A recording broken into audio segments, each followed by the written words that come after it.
What's up, guys? Carolina Jackpot Time checking in. I want to talk real quick about something that triggered me today. When I say I got triggered about it, I'm not so much saying that something that triggered me as far as making me mad. It's just something that triggered my imagination, triggered my mind as far as delving back into history and looking at things now and the way they used to be. I was on Facebook today in one of the college football smack talk rooms, and I had someone that put Miami in the top 5 programs of all time. Now, yes, the University of Miami did win, I think it was 5 national championships that they've won in their history. But, really, do they really belong there? If you want to look at the University of Miami before the year 1983 and pretty much after the year 2001, have they really done a whole hell of a lot for the world of college football? Nah. If you do that much in such a small window, do you really belong in a mention with the elite of college football? No, I'm not. And I was on here with some Clemson fans, and they were actually going back and forth with it. I actually defended Clemson fans, and I actually defended their program. I can't believe I did either one, but facts are facts, and the bottom line is Miami, before Howard Schnellenberger arrives, what did he come in there in 1979, 1980? I mean, nobody knew. Nobody knows the history of them. The only reason we know any of this is because the special on ESPN, 30 for 30, the U. I think it was 1979 that Schnellenberger took over at Miami. And he did build a program. I mean, you got to give him that. And I mean, to his credit, he did a hell of a job. And to their disdain, they should have done everything that they could have done to keep this man coaching that program. But he decided to pursue some other interests and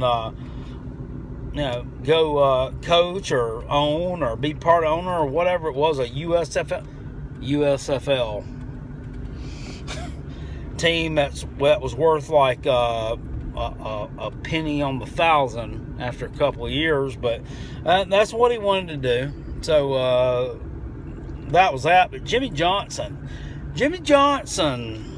was the man that kept Miami going. He was the man. And if you want to know about him, I mean, all you got to do is sit there and watch some of those 30 for 30 videos. And just, the way that people talk about him, the players that they had there talk about him. And I'm not trying to draw lines here or be judgmental, but the majority, 90% of the players on Jimmy's teams were either African American or Hispanic. But he connected with them, and they were able to win games. They were able to do great things because they saw some of themselves in him. I think he grew up from a bad background.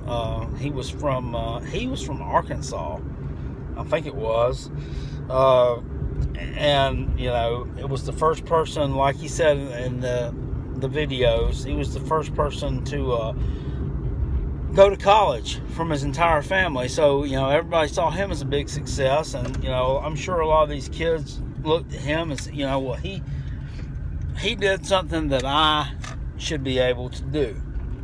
And he connected with them. He had to talk. He had to walk. He was a good looking guy. Had that hair slicked back. Don't nobody forget the way he looked. I mean, he had the hair slicked back. And they even talk about that also on the video. That how does this guy have perfect hair in 200% humidity in Miami. But I mean, he was the man. And then after him came in Dennis Erickson. That was after Jimmy took a job with the Cowboys. I mean, ain't nobody gonna turn that shit down. There was no way they was keeping him from that. Yeah, they could have kept Schnellenberger from the USFL. Could they have kept Jimmy from the Cowboys? No, they couldn't have. No, there's nobody who's gonna turn that kind of money down. But they brought in Dennis Erickson from Washington State, who had been a good coach, but the thing was he a great recruiter? I don't think he was, because he won a national championship at the University of Miami in 1991. But what did he do after that? Nothing. He came there in 1989. You got this year and this year. The recruiting classes had to have gone downhill big time after he got there. I mean, because he was winning with Jimmy Johnson's players. He won with Jimmy's players. And then after that, it was all downhill. He was gone.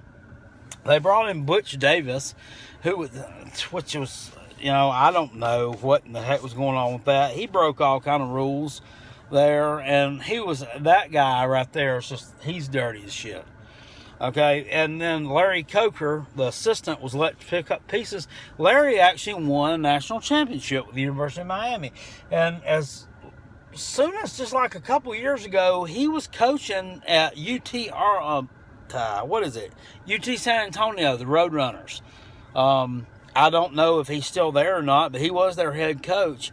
And Larry Coker seemed to be a straightforward guy that could, finally get the thing toned down and, do the right thing. But, I don't know what happened with him. He's not there anymore. I don't know if he's even coaching anymore.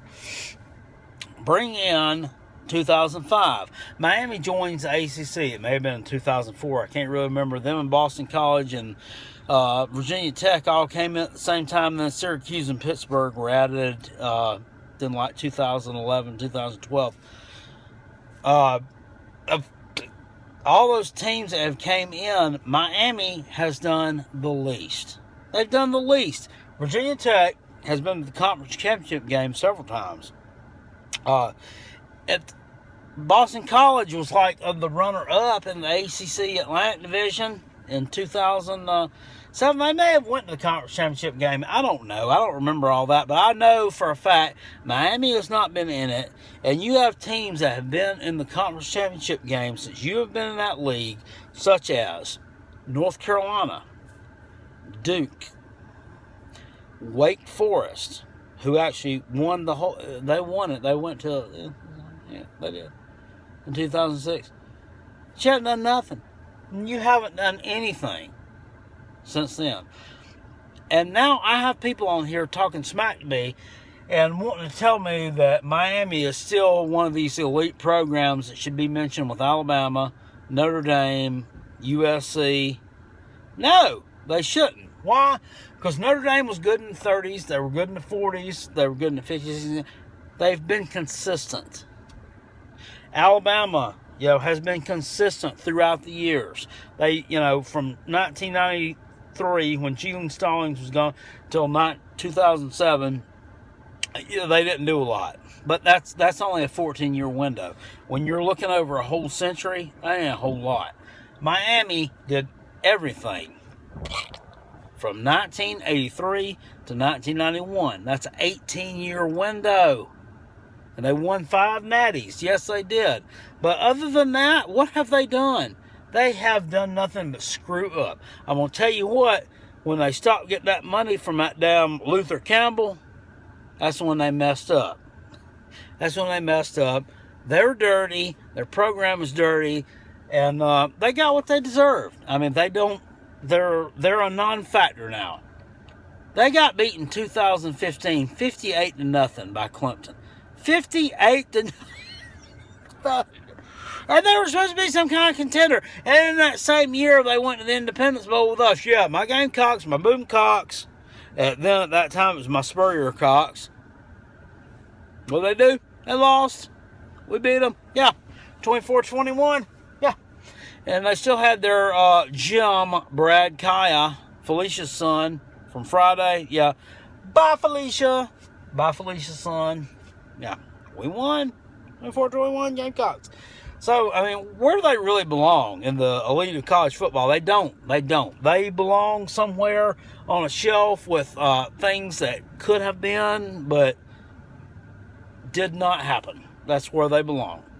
And they ain't worth a damn. Go Gamecocks. Go Coach Boom. And blank Miami. Woo! And that's my take on that.